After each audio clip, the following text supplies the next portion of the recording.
was supposed to have a video session with my son. They're trying to keep me from talking to my son. I was going down there making video sessions when my son first got locked up and put in county jail. I made video sessions. You can schedule a session for free for 20 minutes in person.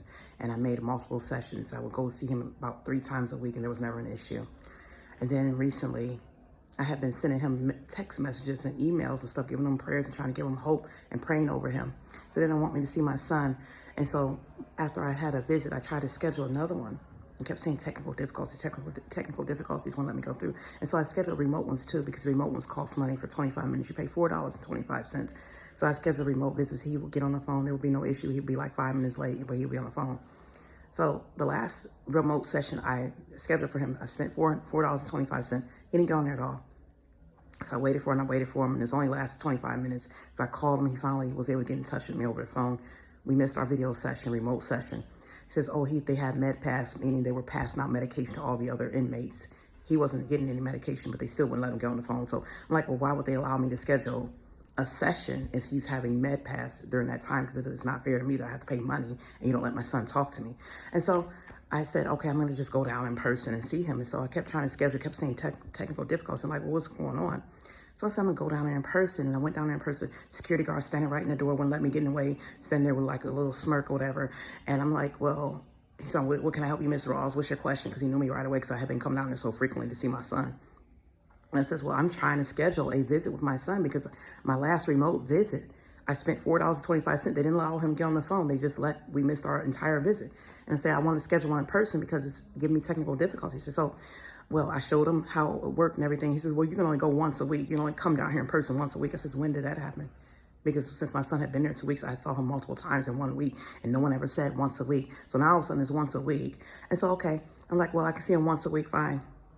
And I said, well, he says, well, give them a phone call and tell them you lost money.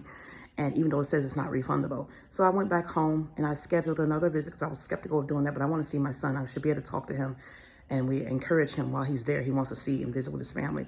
And so I scheduled another remote session at home for $4.25. It's going to only come once a week in person now. And so I scheduled that visit. And the visit was today. The visit was supposed to be at 7:30. I sat here and waited. I got on the phone. I got on the live session remotely at 7:29 and waited for them to connect me to the room. I sat there the entire time. He did not get on the phone. And so once again, they're blocking him. And this is okay. So this is why God sees everything you're doing to me. Because see, I know it's a problem only with me. My son just had a video session with his sister yesterday. There was no issue. She talked to him fine, but they just don't want me to see him. They don't want me to talk to my son. And so we know what this is all about. Because again, this is stemming from the man who wanted my kids taken out of the home from the first place. Again, this all goes back to all of that.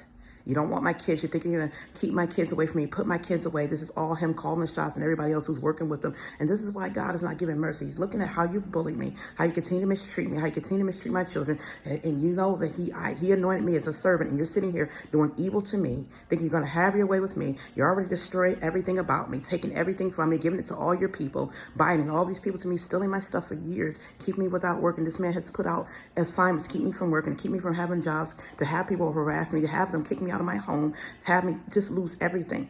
And you think that now you have my son locked up and now you're keeping me from talking to me. You think that God's going to allow you mercy? He's the judge and he sees what you're doing. And this is making it worse for yourself. Yeah, you're hurting me. You're hurting my children. But ultimately, it's worse for you. Okay, you're doing all this stuff to me and all those who are helping and following along, going with it. It's making it worse for you in your case. Because again, you're the one who's going to stand before the judge. Like I said, yeah, it hurts. Okay, I deal with it. You've been abusing me for years and I've dealt with it. God has strengthened me to that point where he has allowed me to endure and continue to endure. But the fact is, you have made a case for yourself to that point where you're ready to cry out for mercy, when God is ready to come for you, because you don't know, like I said earlier, you don't know when he's going to require your soul. You don't know when he's going to take your life from you. And I'm not threatening you, but God is the judge. So you're doing all this stuff to me, blocking me from talking to my son, keeping me from speaking to him, seeing him, locking my children up, doing everything in your power, thinking you're going to take my children away from me and have your way with me. No, you're not going to have your way with me unless God allows it. This is God who's in control. And I belong to God's kingdom. You're not going to get me over to Satan's kingdom or do whatever you want to do with me and use me for your purpose. Okay? I belong to God. I belong to Jesus Christ. And everything you're doing, God sees it. So you're fighting him. Like I already said, you're fighting against him. Everything you're doing, all these tactics, it's again, this is a case that's being built against you. And so all I got to do is go back to the judge.